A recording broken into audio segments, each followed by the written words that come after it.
Hello everyone. I just wanted to make this video. It's regarding COVID-19. My name is Marcel, and I'm a COVID survivor. Let's say February this year, I contracted COVID-19. And before that, I was a skeptic. I didn't believe in the vaccine. I really didn't believe in COVID. I was a conspiracy theorist to a certain degree. But I learned the hard way because I didn't get vaccinated early. In February of this year, I contracted COVID-19. And it put me out of work for approximately 2 weeks. And they say wait 14 days and excuse me, wait 14 days and the symptoms or the disease should subside and go away. Unfortunately, it got worse for me.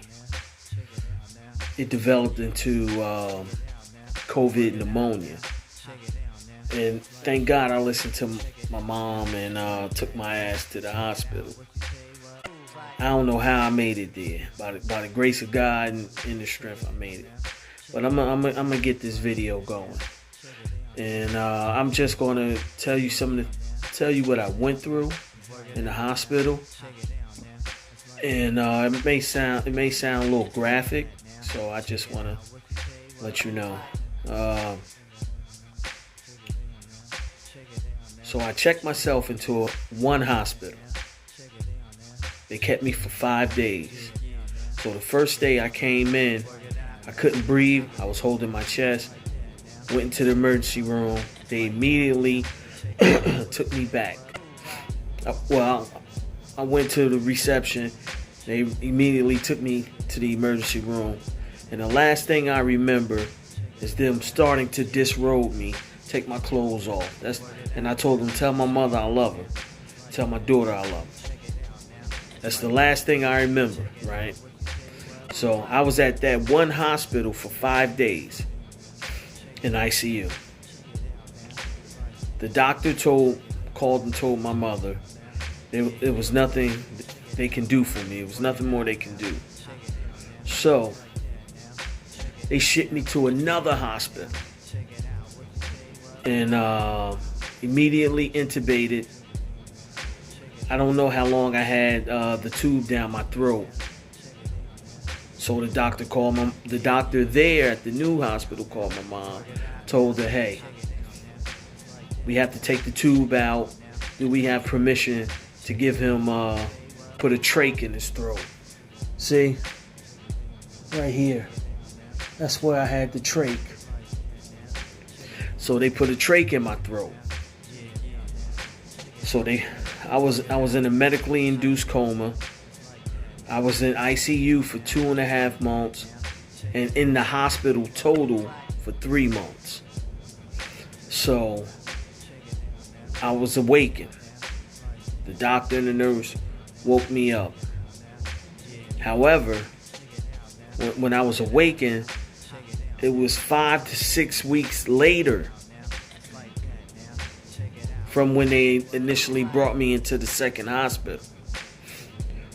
They asked me, did I know where I was? I told them no. They asked me my name. I told them my name. I didn't know where I lived. I didn't know what kind of car I drove. I had mental fog. I was foggy.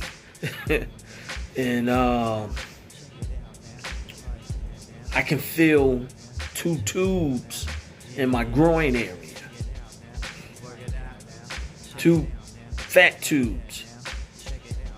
And I can feel I had something foreign in my throat. I looked around. I had IVs all in my arm. One of my arms had a black spot right here. I don't know if the vein ruptured or I was told I had blood clots in this arm. The tubes that were in my groin, I had stitch mark over here. I had a pick line. I got marks behind my head for when they had I believe it was some sort of pick where they can just come and get vials of blood. I got scars going down my thigh, my inner thigh, my legs.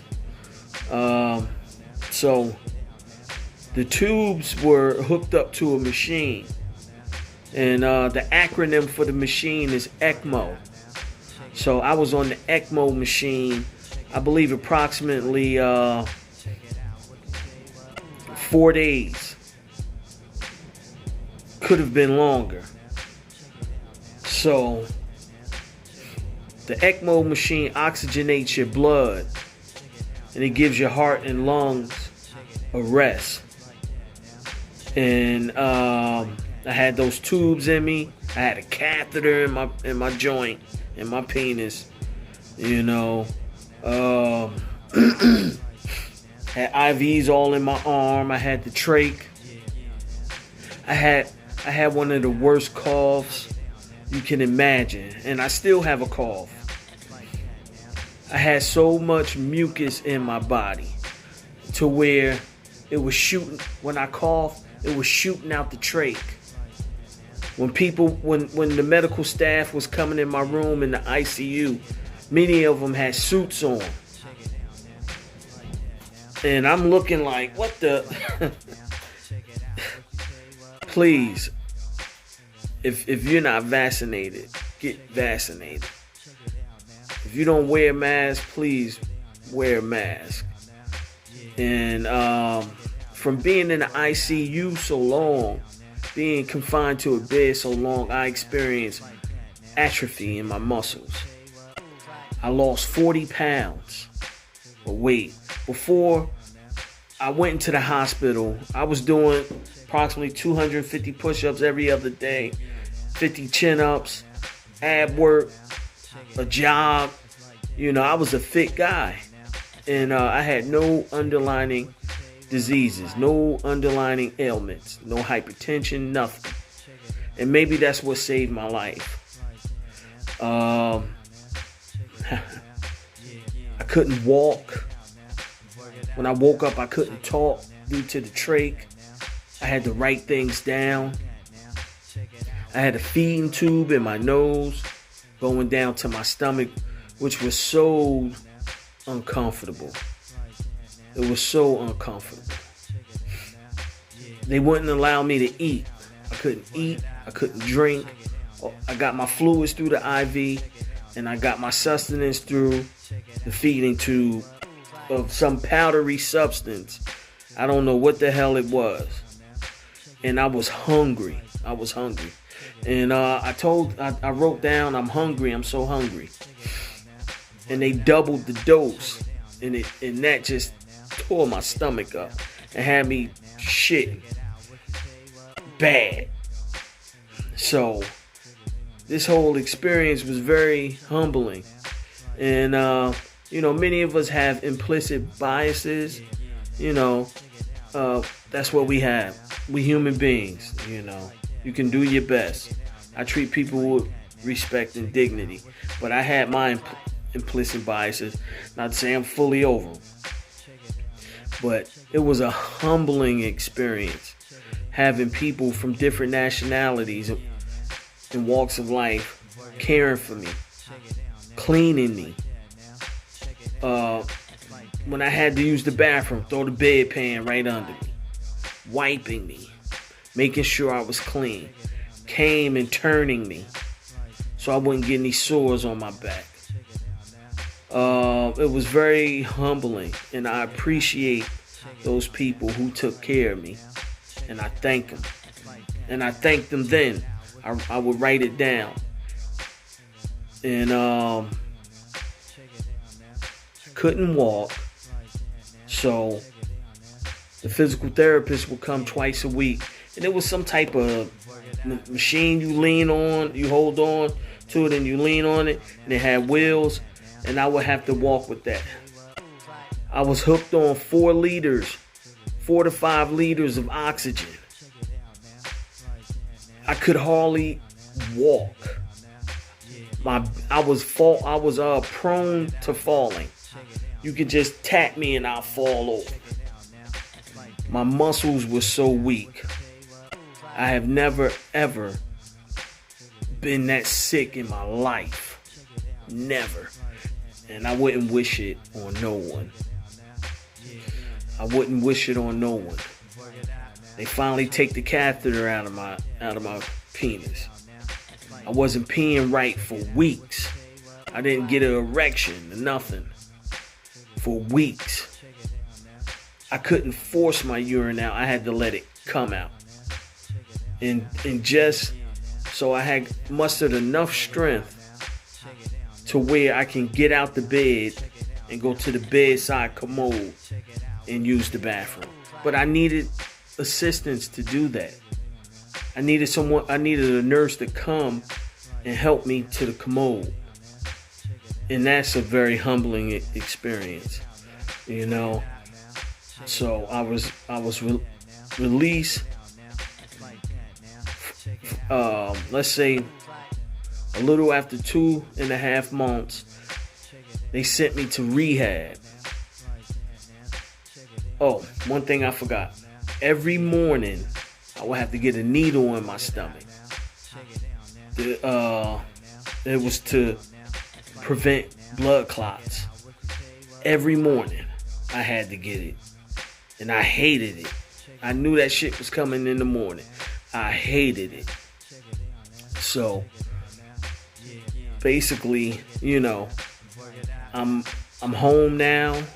I'm grateful for the people who took care of me in the hospital that saved my life. Oh, the ECMO machine. If it wasn't for that ECMO machine, I wouldn't be here. I wouldn't be here.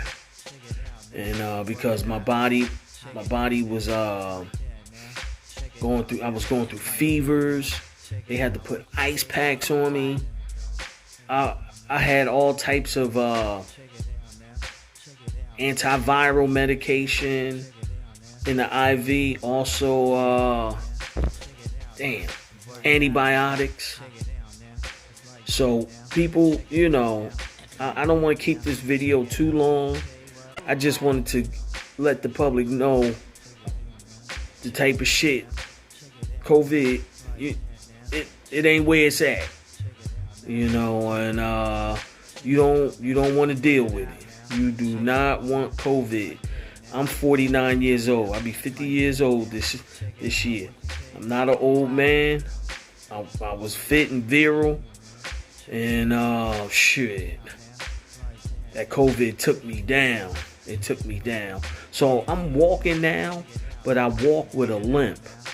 I feel weak. I feel fatigue. I feel pain in my hips and my knees.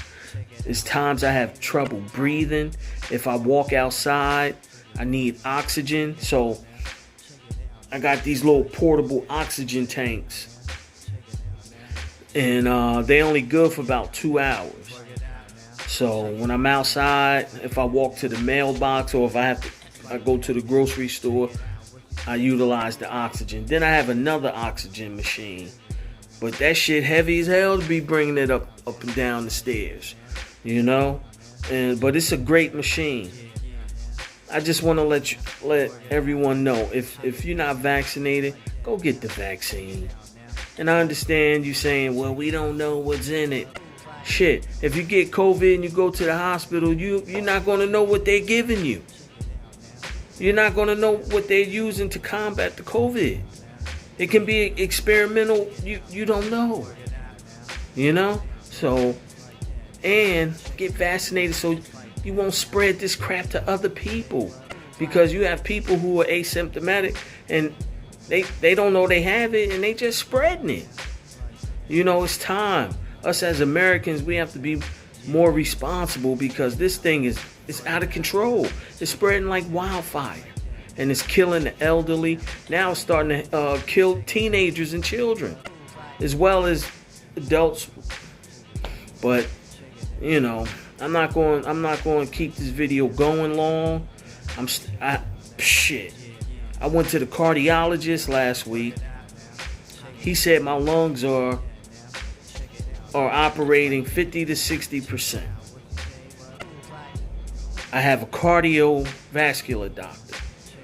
Oh, because I experienced AFib while in the hospital. So I'm taking medication for that. Another thing, I have neuropathy in my feet. It feels a little better, but let me tell you something. Nerve damage and the nerves growing back, that shit is painful. And it seemed like it get worse at night. I don't know why, but that's what it seems. And I tossed and turned. Even in the hospital, I tossed and turned. I did not get a good night's sleep in the hospital. You got people coming in. You got nurses coming in. You got the janitor, the janitorial people coming in, mopping the floor, taking the garbage out. You got the damn dietary people coming in. You got the doctors coming in. You got people coming to draw your blood. You're not going to get a good night. You're not going to get a good rest. You're not going to get a good night's sleep there. It's hell. It's hell. I couldn't walk. I had a bad cough. Every time I coughed, cold mucus was shooting out the side of the trach. And I had so much mucus in my chest, the nurse would have to come, stick a tube down the trach. I know you see it. Stick a tube down the trach and suction the mucus out so I can have some type of relaxation. They would have to give me pain medication. They would have to give me trazodone so I can sleep. They would have to give me all types of stuff so I can sleep, because I couldn't sleep due to the cough and having trouble breathing. Oh my God, let me tell you something. I had the flu before, years ago, and it kept me out of work for 5 days. And I'm gonna tell you, it ain't got shit on COVID. It ain't got shit on COVID. And I'm still dealing. I suffer from a little PTSD behind it. You know? I'm a work in progress. That's all I can say. You know, I got this little raspy tone in my voice that seems it don't want to go away. So, you may want to, for those who don't want to get the vaccine and those who don't want to wear a mask, you may want to reconsider that. You may want to reconsider that. So, I'm out. I wish everyone the best. Oh, and I almost died twice. I almost died twice in the ICU. And this for real. And but one thing, the takeaway, I'm gonna do my best to get back to the old me. And I have a full appreciation for life. And also be kind to others and show others respect and dignity. So I'm out. Everyone take care, all right? Later.